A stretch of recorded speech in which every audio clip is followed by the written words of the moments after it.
Maya Chen had always been the type of girl who couldn't walk past a wounded bird without stopping to help. Her parents called it a blessing and a curse. At 16, she spent most of her free time volunteering at the animal shelter in New Geneva Colony, one of humanity's newest settlements on Kepler 442b. The planet was beautiful with its purple skies and twin suns, but it was also dangerous. The local wildlife wasn't always friendly to human settlers. That's why Maya wasn't supposed to be hiking alone in the Crimson Valley. The area was marked as restricted, not because of any immediate danger, but because the local ecosystem was still being studied. Scientists wanted to understand the native species before allowing widespread human activity. Maya knew the rules. But she also knew that some of the most interesting creatures lived in the valley's deep caves and hidden streams. She had been following a trail of unusual tracks for about an hour when she heard it. A low, rumbling sound that seemed to come from everywhere at once. It wasn't quite a growl, but it wasn't peaceful either. The sound was filled with pain and frustration. Maya froze, her heart racing. Every instinct told her to turn around and run back to the colony. But that other part of her, the part that couldn't ignore suffering, made her feet move forward instead. The sound grew louder as she climbed over a cluster of red rocks that gave the valley its name. On the other side, she found herself looking down into a natural pit about 20 feet deep. What she saw there made her gasp out loud. A creature unlike anything she had ever seen was trapped at the bottom. It was roughly the size of a large wolf, but that's where the similarities ended. Its fur was a deep blue-black color that seemed to shimmer in the alien sunlight. Its body was more muscular than any earth wolf, with longer legs and a more upright posture. But what caught Maya's attention immediately were its eyes. They were large, intelligent, and a bright silver color that seemed to glow even in the daylight. The creature had 6 legs instead of 4, and Maya could see that one of its hind legs was caught under a fallen rock. The leg was bent at an unnatural angle, clearly broken. Around the creature's neck was what looked like a collar, but it was made of some kind of metal Maya had never seen before. It pulsed with a soft blue light. When the creature saw Maya looking down at it, it made that same rumbling sound again. But this time, Maya could hear something else in it. Fear, pain, and something that sounded almost like pleading. Maya's mind raced. This was clearly not a native animal. The collar alone proved that this was some kind of intelligent species. But if that was true, where did it come from? The colony's scans had never detected any signs of intelligent life on Kepler 442b. Could this creature be from somewhere else entirely? The creature tried to move again, and Maya could see it wince in pain. Its silver eyes looked up at her with an expression that was unmistakably desperate. Maya had seen that same look in the eyes of injured animals at the shelter.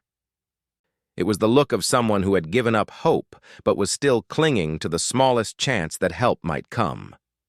Maya looked around the pit. The sides were steep and smooth, carved by centuries of water flow during the planet's rainy seasons. Even with all 6 legs working, the creature probably couldn't have climbed out.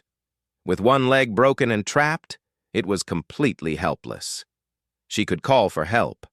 Her communication device would reach the colony, and within an hour, a rescue team could be here. But what would they do with an unknown alien species? Maya had heard the adults talking about protocols for first contact situations. The creature would be taken to the research facility. It would be studied, tested, maybe even dissected to understand its biology. The thought made Maya sick to her stomach. She looked down at the creature again. It had stopped making noise and was watching her with those intelligent silver eyes. There was something almost human in its expression. Not physically human, of course, but the emotion behind it was something Maya recognized. Hope mixed with fear. Trust mixed with uncertainty. Maya had always been good at reading animals, and this creature was clearly more than just an animal. She could see intelligence in its eyes, personality in the way it held its head, even trapped and injured as it was. Whatever this creature was, it deserved better than to become a test subject. She made her decision. Maya set down her backpack and started looking for a way down into the pit. The sides were too smooth to climb, but about 30 feet away, she could see where a section of the rock had crumbled, creating a gentler slope. It would still be dangerous, but it was possible. As she moved around the pit, the creature's eyes followed her. When it realized what she was trying to do, it made a soft sound that was different from the rumbling she had heard before. This sound was quieter, more melodic. If Maya didn't know better, she would have said it sounded grateful. The climb down was harder than Maya had expected. The loose rocks shifted under her feet, and twice she almost lost her balance. But finally, she reached the bottom of the pit. Up close, the creature was even more impressive.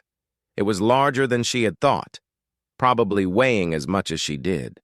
Its fur looked even more beautiful up close, with individual hairs that seemed to shift color between blue and black, depending on how the light hit them. The creature watched her approach but didn't try to move. Maya could see now that it was exhausted, probably had been trapped here for days, maybe longer. Its breathing was shallow, and its silver eyes had a dull quality that spoke of dehydration and pain. Maya stopped about 6 feet away from the creature and slowly sat down on the ground. She had learned from her work with injured animals that sudden movements could panic them, and a panicked animal was a dangerous animal. Even hurt, this creature could probably do serious damage if it felt threatened. "Hey there," Maya said softly, using the same tone she used with scared dogs at the shelter. "I'm here to help, okay? I'm not going to hurt you." The creature tilted its head slightly, and Maya could have sworn she saw understanding in its eyes. That was impossible, of course.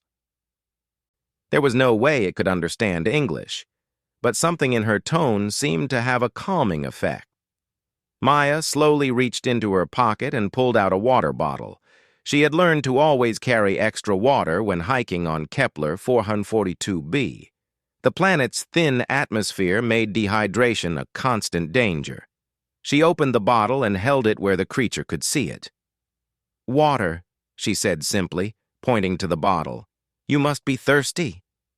The creature's ears perked up, and Maya was surprised to see that they were more pointed than a wolf's, almost cat-like.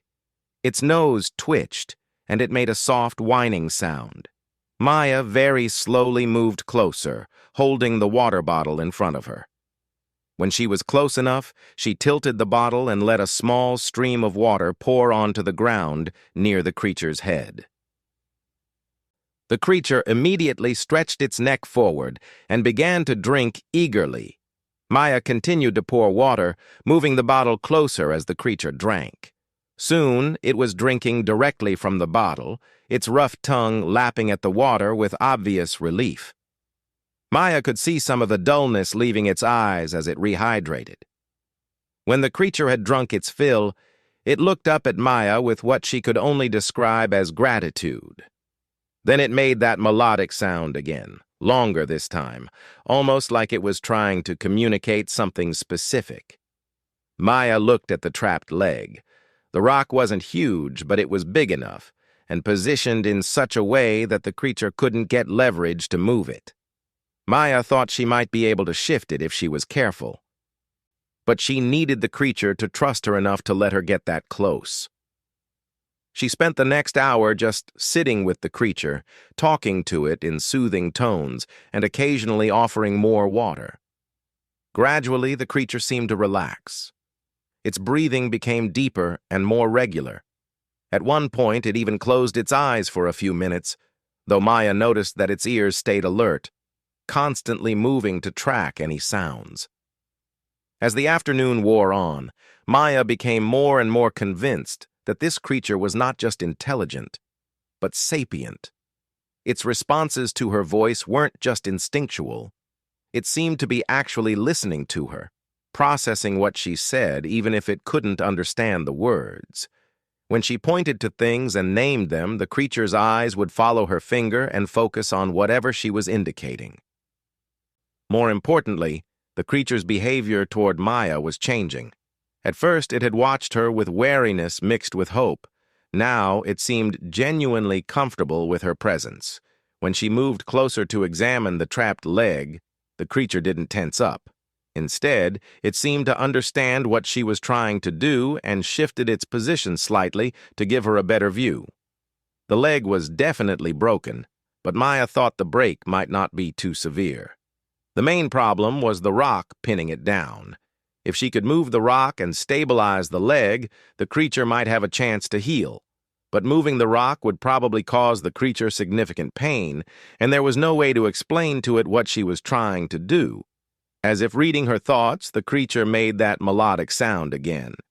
This time, it was longer and more complex, almost like a sentence in a language Maya couldn't understand. But the tone was clear. The creature was telling her it was ready. Maya looked into those intelligent silver eyes and made her own decision. She was going to try to free this creature, whatever it was and wherever it came from. It had trusted her enough to let her get close. Now she had to trust herself enough to help it. She just hoped she wouldn't make things worse. As the twin suns began to set, casting long purple shadows across the Crimson Valley, Maya Chen prepared to do something that would change not just her life, but the future of human-alien relations in ways she could never imagine.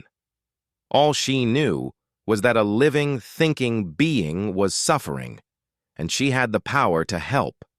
That was enough. Maya carefully examined the rock that had trapped the creature's leg. It was about the size of a small boulder, rough and red like everything else in the Crimson Valley. The good news was that it wasn't sitting directly on the creature's leg, but rather had fallen in such a way that it created a kind of wedge, trapping the leg underneath. The bad news was that the position made it almost impossible for the creature to get any leverage to free itself. Maya tested the rock with her hands, trying to get a sense of how heavy it was and which direction would be best to move it. The creature watched her every movement with those bright silver eyes, its head turning to follow her as she circled around to examine the situation from different angles. "Okay," Maya said, more to herself than to the creature. "I think if I can lift this side just a little bit, you should be able to pull your leg out, but it's going to hurt when you move it." The creature made a soft, rumbling sound, different from the pained sounds Maya had heard earlier. This sounded almost like acknowledgement, as if it understood what she was saying. Maya positioned herself next to the rock and got a good grip on its rough surface. She took a deep breath and started to lift. The rock was heavier than she had expected, and at first it didn't budge at all. Maya gritted her teeth and put more of her strength into it. Slowly, very slowly, the rock began to shift. As soon as there was enough space, the creature began to carefully extract its trapped leg. Maya could see the pain in its movements, but also the determination. The creature was trying to be as gentle as possible, not wanting to cause further injury to the broken limb. It took several minutes of careful maneuvering, but finally, the leg came free. Maya immediately let the rock settle back down, breathing hard from the effort. The creature pulled its injured leg close to its body and looked up at Maya with an expression of pure gratitude. Maya sat down heavily, exhausted from the physical effort and the emotional strain. She had done it. The creature was free. But now what? The leg was clearly broken, and even if it healed properly, the creature would need time and care to recover. Maya looked around the pit, realizing that while freeing the creature had been the first challenge, getting it out of the pit would be even harder. The creature seemed to understand the problem, too.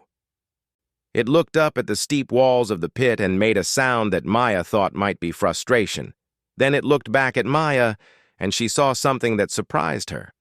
The creature wasn't looking at her with expectation or demand. It was looking at her with patience, as if it trusted that she would figure out a solution. Maya stood up and walked around the pit again, this time looking for any way to help the creature climb out. The slope where she had climbed down might work for her, but it would be impossible for an injured animal, especially one with a broken leg. She needed to find another way. As she walked, Maya noticed something she had missed before.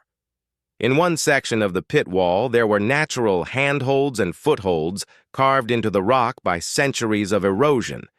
It wasn't exactly a staircase, but it was closer to one than anywhere else in the pit. If Maya could help support the creature's weight, it might be able to climb out using its 5 good legs. She went back to the creature and knelt down beside it. Carefully, she reached out her hand toward its injured leg.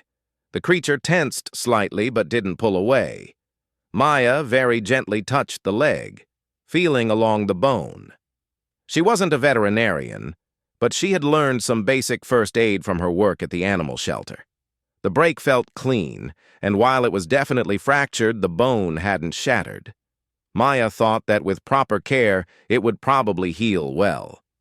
She looked around for something she could use to stabilize the leg. Her hiking backpack had some basic supplies, including a first aid kit and some spare cloth. Working slowly and talking softly to the creature the whole time, Maya created a makeshift splint for the broken leg. The creature held perfectly still during the process, though Maya could see the pain in its eyes when she had to manipulate the leg to position the splint correctly. When she was finished, the creature looked down at the splint and then back at Maya. It made that melodic sound again, longer and more complex this time. Maya was becoming more and more convinced that this was actually a language, not just random vocalizations. The tones and patterns were too consistent, too purposeful to be anything else. "I wish I could understand you," Maya said. "I have a feeling you're trying to tell me something important." The creature tilted its head and made a shorter version of the same sound. Then it did something that completely surprised Maya. It lifted one of its front paws and very gently touched Maya's hand. The touch was warm and soft, despite the creature's obviously powerful build. But more than that, it was deliberate and careful, clearly meant as a gesture of thanks or affection. Maya had never experienced anything like it. In all her years working with animals, she had never encountered one that seemed so deliberately communicative. "You're welcome," Maya whispered, touched by the gesture. Now came the real challenge. Maya explained to the creature what she wanted to try, pointing to the section of wall with the handholds and making climbing motions with her hands. The creature looked where she was pointing and seemed to understand. It struggled to its feet, clearly favoring the injured leg but managing to stand on the other 5. Maya was amazed at how graceful the creature was, even injured. Its 6 legs gave it a stability that no earth animal could match, and its movements had an almost dance-like quality. She could see now that the creature was built for speed and agility. In its natural environment, it was probably an incredible sight to behold. Getting to the climbing spot was slow going. The creature had to hop on its 5 good legs, and Maya stayed close beside it, ready to offer support if needed. But the creature managed the short distance with determination that impressed Maya more and more. At the base of the natural handholds, Maya studied the problem. The creature would need to use its front legs to pull itself up while pushing with its back legs. The splinted leg couldn't bear any weight, which meant it would have to rely entirely on the other 5 limbs. Maya positioned herself underneath and slightly to one side, where she could help push and support the creature's weight without getting in the way of its movements. The first few feet went reasonably well. The creature was stronger than Maya had expected, and its 5 working legs gave it enough power to make progress. But as they got higher, the effort began to take its toll. The creature was breathing hard, and Maya could see that the pain from its injured leg was affecting its concentration. About halfway up the wall, the creature slipped. One of its back legs lost its grip on the rock, and for a terrifying moment, Maya thought they were both going to fall. But she managed to brace herself against the wall and support the creature's weight while it regained its footing. They rested there for several minutes, both of them breathing hard. Maya could feel the creature's heart beating rapidly under her hands. She looked up at the remaining distance to the top of the pit. It wasn't far, but it might as well have been miles if the creature didn't have the strength to continue. That's when the creature did something that changed everything. It turned its head to look directly into Maya's eyes and made a sound unlike any of the others she had heard. This one was longer and more complex, with multiple tones woven together in what was clearly a sophisticated pattern. But more than that, as the creature made the sound, the collar around its neck began to pulse with a brighter blue light. Suddenly, Maya could understand what the creature was saying. Not in words exactly, but she could sense the meaning behind the sounds. The creature was telling her its name. The translated concept that filled Maya's mind was something like Swift Hunter of the Silver Peaks. But it came with emotional overtones that suggested both pride and loneliness.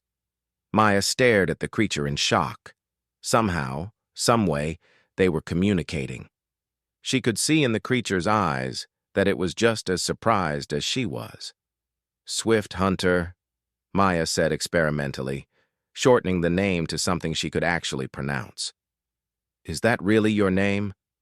The creature made another sound, and again Maya understood its meaning. Yes, but also more than that. There was gratitude in the communication, and something else. Respect.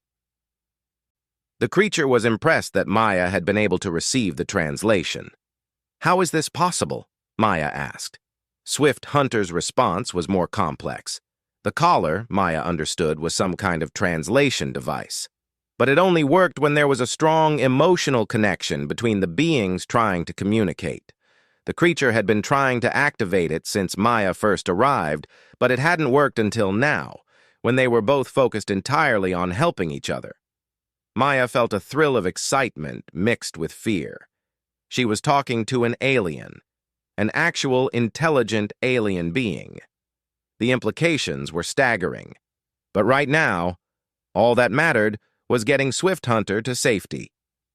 With their new ability to communicate, the rest of the climb became much easier. Swift Hunter could tell Maya exactly how to help, and Maya could coordinate their movements much more effectively. When Swift Hunter's strength began to flag, Maya was able to encourage it with words that the creature could actually understand. Finally, after what felt like hours but was probably only 20 minutes, they reached the top of the pit. Swift Hunter collapsed on the solid ground, exhausted but free. Maya sat down beside it, her arms and legs shaking from the effort. As the last light faded from the twin suns, Maya realized that her life had just changed forever. She had made first contact with an alien species. She had saved a life that came from somewhere among the stars. And somehow, impossibly, she had made a friend. Swift Hunter lifted its head and looked at Maya. Through the collar's translation, she could sense its thoughts as clearly as if they were spoken aloud. Gratitude, yes, but also curiosity. The creature wanted to know more about her, just as she wanted to know more about it. They had all night to figure things out, but Maya already knew one thing for certain. She wasn't going to let anyone turn Swift Hunter into a test subject. Whatever it took, she was going to protect her new friend, even if it meant challenging the entire human colonial government to do it. Maya and Swift Hunter spent the night in a small cave not far from the pit. Maya had found it while looking for shelter, and it was just big enough for both of them. Swift Hunter's leg was causing significant pain, and Maya wanted to keep it warm and safe while they figured out what to do next. Through the translation collar, Swift Hunter had been able to explain more about itself and its situation. It was part of a species called the Zephyrian, who lived on ships that traveled between the stars. Swift Hunter's ship had suffered a critical failure while passing through this solar system, and the crew had been forced to evacuate in escape pods. Swift Hunter's pod had crashed in the Crimson Valley 3 days ago. The impact had broken its leg and damaged some of its equipment, leaving it unable to call for help. Worse, The crash had triggered a distress beacon that would eventually bring a Zephyrian rescue ship. But Swift Hunter explained that its people had very strict rules about contact with primitive civilizations. Primitive? Maya asked, feeling slightly offended. Swift Hunter's response came with emotional undertones of embarrassment and apology.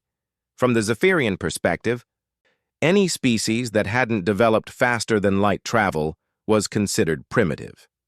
It wasn't meant as an insult, but it was the reason why first contact protocols required careful study and gradual introduction. Direct contact like this was strictly forbidden. Maya felt a chill of fear as she understood the implications. What happens when your people come to rescue you? Swift Hunter's answer made Maya's blood run cold.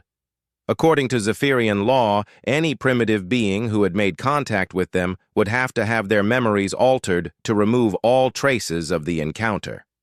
The memory modification process was usually harmless, but sometimes caused permanent damage to the subject's brain. "They're going to mess with my mind?" Maya asked. Swift Hunter confirmed this with obvious distress. The creature had grown genuinely fond of Maya during their short time together. The idea of Maya being harmed, even unintentionally, clearly bothered Swift Hunter deeply. Maya sat in the darkness of the cave, thinking furiously. She couldn't let the Zephyrians alter her memories, not just because of the danger, but because what she had experienced was too important to lose. The friendship she had formed with Swift Hunter proved that humans and aliens could work together, could trust each other, could care about each other. The galaxy needed to know that. "How long do we have?" Maya asked. Swift Hunter estimated that the rescue ship would arrive within 2 days, maybe 3 if they were coming from far away. That didn't give Maya much time to figure out a solution. Over the next several hours, as they talked through the translation collar, Maya learned more about Swift Hunter and Zephyrian culture. The Zephyrians were explorers and scientists, traveling the galaxy to study different worlds and life forms. They were generally peaceful, but they were also very cautious about interfering with the development of younger civilizations. Swift Hunter explained that there had been incidents in the past where contact with advanced aliens had disrupted or destroyed primitive cultures. The Zephyrians had developed their strict protocols to prevent this from happening again. From their perspective, they were protecting species like humanity from being overwhelmed by technology and concepts they weren't ready to understand. Maya found this incredibly frustrating. "But we are ready," she insisted. "Humans have been dreaming about meeting aliens for centuries. We have protocols for first contact, too. We're not as primitive as you think we are." Swift Hunter was intrigued by this. It had never encountered a primitive civilization that had already developed first contact protocols. Maya spent time explaining human history and culture, describing Earth and the other human colonies. She talked about human space travel, technology, and philosophy. What impressed Swift Hunter most was Maya's description of human attitudes toward other species. Maya explained how humans had learned to protect and preserve wildlife, how they worked to understand and communicate with other intelligent species on Earth, like dolphins and whales, and how human fiction was full of stories about peaceful cooperation with aliens. "Your people have much wisdom for one so young," Swift Hunter communicated. "But my people will not see this. They will see only your technological level and assume you are not ready." That's when Maya got an idea. What if we could prove them wrong? She began to form a plan. If the Zephyrian rescue ship was coming anyway, maybe there was a way to turn the situation into an opportunity instead of a crisis. But it would require Swift Hunter to take a huge risk and trust Maya completely. The next morning, Maya and Swift Hunter began their journey back toward New Geneva Colony. Swift Hunter's leg was healing thanks to Maya's splint and care, but it was still painful to walk on. Maya supported Swift Hunter as much as she could, and they took frequent breaks. As they traveled, Maya explained her plan in more detail. Instead of hiding from the Zephyrians, they would meet them openly. Maya would present herself as an official representative of humanity, demonstrating that humans were organized, intelligent, and ready for contact. Swift Hunter would vouch for Maya and argue that humanity deserved a chance to prove itself. This could destroy both our futures, Swift Hunter warned. If my people decide that you are too primitive, they will alter your memories and mine as well. I will be punished for allowing contact to occur. Maya understood the risk, but she also understood the opportunity. If we don't try, nothing changes. Your people go on thinking humans are primitive, and humans never get the chance to join the galactic community. But if we succeed, everything changes for the better. Swift Hunter considered this for a long time. Finally, it agreed to Maya's plan. The bond of friendship they had formed was worth the risk. When they reached the edge of New Geneva Colony, Maya made her first decision as an unofficial ambassador for humanity. She called her parents and told them she was safe, but that she had something important to show them. She asked them to contact Governor Morrison and request an emergency meeting. 2 hours later, Maya walked into the colony's main administration building with a 6-legged alien at her side. The reaction was everything she had expected and more. People screamed, security guards reached for their weapons, and several officials immediately started demanding that the creature be captured and contained. But Maya had prepared for this. Standing in front of Swift Hunter protectively, she spoke in a clear, calm voice that carried throughout the suddenly silent room.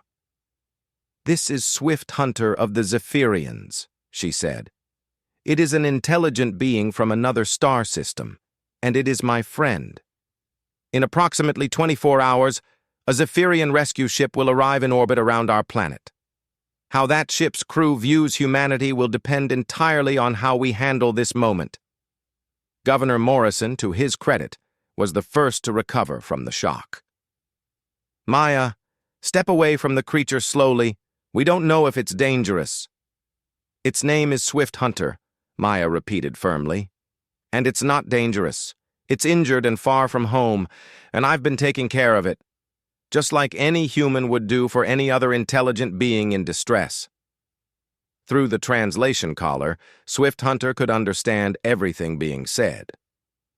It chose that moment to speak, its melodic voice filling the room with complex, obviously intelligent sounds. "Swift Hunter says hello," Maya translated. "It thanks you for allowing it to enter your settlement safely, and it apologizes for any alarm its presence may have caused." The room erupted in chaos again, but Governor Morrison held up his hand for silence. Maya could see the wheels turning in his mind as he processed the situation. As the elected leader of a frontier colony, Morrison had to be both cautious and decisive. Maya hoped his decision would be the right one. "Maya," the governor said slowly, "are you telling me that you can communicate with Swift Hunter?" "Yes, sir. Its collar is a translation device that allows us to understand each other. Swift Hunter has told me about its people and their culture. They're explorers and scientists, and they're peaceful, but they have rules about contact with developing civilizations." Maya explained the situation as clearly as she could, describing the crashed ship, the incoming rescue vessel, and the Zephyrian protocols regarding primitive species. She could see the fear and excitement warring in the faces around her. "What do they want from us?" asked Dr. Sarah Kim, the colony's science director. Maya translated the question, and Swift Hunter's response made several people step back in alarm. "Nothing," Maya said. "They don't want anything from us. In fact, they'd prefer not to have any contact at all. They think we're too primitive to handle knowledge of their existence." "Primitive?" Governor Morrison's voice carried the same indignation Maya had felt. "Yes, sir. But I think we can prove them wrong. Swift Hunter is willing to speak on our behalf when the rescue ship arrives, but we need to show them that humanity is ready for contact. We need to demonstrate our intelligence, our organization, and our peaceful intentions." Over the next several hours, Maya found herself at the center of the most important diplomatic meeting in human history. Scientists asked Swift Hunter detailed questions about Zephyrian technology and culture. Military officials wanted to know about their weapons and defenses. Politicians were concerned about trade and territorial issues. Through it all, Maya served as translator and mediator. She began to understand that her role had evolved far beyond just being Swift Hunter's rescuer. She had become humanity's first alien diplomat, and the responsibility was both terrifying and exhilarating. Swift Hunter, for its part, seemed impressed by the humans' questions and responses. Maya could sense through the collar that the alien was beginning to reconsider its people's assumptions about human civilization. When the Zephyrian ship finally appeared in Kepler 442b's sky, it was Maya and Swift Hunter who went out to meet it together. The ship was beautiful, a graceful silver structure that seemed to flow like liquid metal as it descended toward the colony's landing pad. 3 Zephyrians emerged from the ship, similar to Swift Hunter, but with different coloration and slightly different builds. Their leader, who Swift Hunter introduced as Captain Star-Touched Waters, looked at Maya with obvious disapproval. The conversation that followed was tense and complex. Captain Star-Touched Waters was initially angry at Swift Hunter for allowing contact to occur and insisted that Maya's memories be altered immediately. But Swift Hunter argued passionately for humanity, describing Maya's courage and compassion and the sophistication of human culture and technology. Maya spoke for herself as well, presenting humanity's case with all the dignity and intelligence she could muster. She explained human history, human values, and human dreams of joining the galactic community. She described the rescue in the Crimson Valley, not as a random act of kindness, but as an example of fundamental human character. The debate continued for hours. Other Zephyrian ships arrived, and Maya found herself speaking to an entire council of alien leaders. Some were sympathetic to her arguments, while others remained convinced that humanity was too young for contact. Finally, Captain Star-Touched Waters made a decision that surprised everyone. "We will allow a trial period," the captain announced. "One human will be invited to travel with us and learn about the galactic community. If this human can prove that your species is ready for contact, formal diplomatic relations may be established. If not, all memories of this encounter will be removed, and this world will be placed under protection until your people develop further." Every eye in the room turned to Maya. She was the obvious choice, the only human who could communicate with the Zephyrians, the one who had started it all. But Maya looked around at the other humans present, the scientists, the officials, the ordinary colonists who had gathered to witness this historic moment. These were her people, and she loved them. But she also understood that accepting the Zephyrians' offer might mean leaving them behind forever. Swift Hunter sensed her uncertainty. "You have already proven yourself to me," the alien communicated privately. "Now you must decide if you are willing to prove your people to the galaxy." Maya looked up at the silver sky, where alien ships hovered like impossible dreams made real. Then she looked back at the faces of her fellow humans, filled with hope and trust, and the same courage that had driven her to climb down into a pit to help a suffering creature. "I'll go," Maya said, "but not just as a representative of humanity, as Swift Hunter's friend. Because that friendship proves that the galaxy is big enough for all of us." As Maya Chen prepared to leave her homeworld and venture into the unknown vastness of space, she carried with her the hopes of her entire species. But more than that, she carried the knowledge that sometimes the most important bridges between worlds are built not by governments or armies, but by a simple act of kindness between one person and another. The age of galactic humanity was about to begin, and it had all started with a girl who couldn't walk past a suffering creature without stopping to help.